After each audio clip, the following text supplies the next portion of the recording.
Bonjour, bienvenue à toi aujourd'hui. Joie pour moi de te retrouver, de vous retrouver tous et chacun. Vous savez, nous sommes en retraite communautaire présentement, mais je peux te dire que j'entends de très belles choses. Je note, et quand notre retraite sera finie le 23 septembre, je pourrai commencer à t'en parler. Mais je veux te dire une chose, en lisant la première lecture aujourd'hui, je me suis dit, pourquoi on n'en ferait pas une expérience de prière de cette lecture?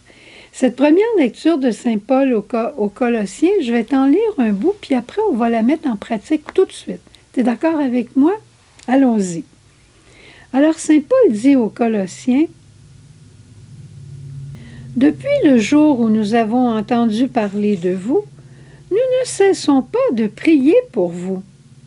Nous demandons à Dieu de vous combler de la pleine connaissance de sa volonté, en toute sagesse et intelligence spirituelle. Ainsi, votre conduite sera digne du Seigneur et capable de lui plaire en toutes choses. Vous porterez du fruit et vous progresserez dans la vraie connaissance de Dieu. » Connaître la volonté de Dieu, connaître avec l'intelligence et la sagesse spirituelle pour plaire à Dieu. Pas facile de connaître la volonté de Dieu.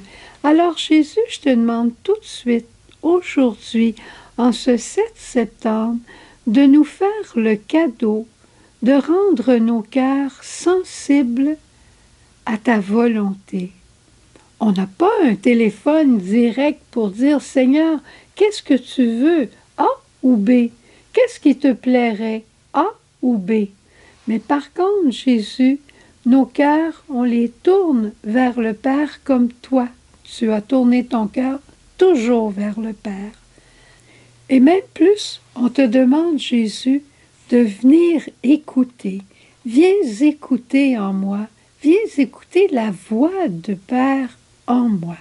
L'Évangile de ce jour nous dit « Avance au large, jette tes filets, quitte ton rivage, quitte tes sécurités, va dans le monde de tes frères porter le nom de Dieu, va être pêcheur d'hommes. » Mais là, tu vas dire, c'est pire que pire aujourd'hui.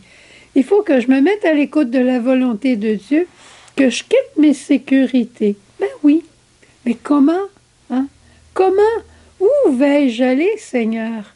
Comment vais-je reconnaître ta volonté? Comment vais-je reconnaître que c'est ça, c'est là que tu veux que je lance mon filet?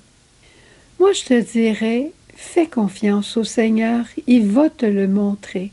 Je te raconte une histoire. Dans les heures de ma conversion, j'avais un père spirituel qui s'appelle le père Lucien Côté, que plusieurs d'entre vous avez connu. Et à un moment donné, je t'en ai déjà parlé, à un moment donné, l'abbé Côté me dit, « Bon, j'ai écouté qu'est-ce que tu m'as dit. Maintenant, veux-tu, on va prier. » Prier? Oui, on va prier. C'est pas moi qui va te dire ce que Dieu veut. Ah bon, c'est correct. Alors, il y avait cette belle grande icône du Christ miséricordieux dans son bureau. Il m'assoit devant l'icône et il commence à prier sur moi.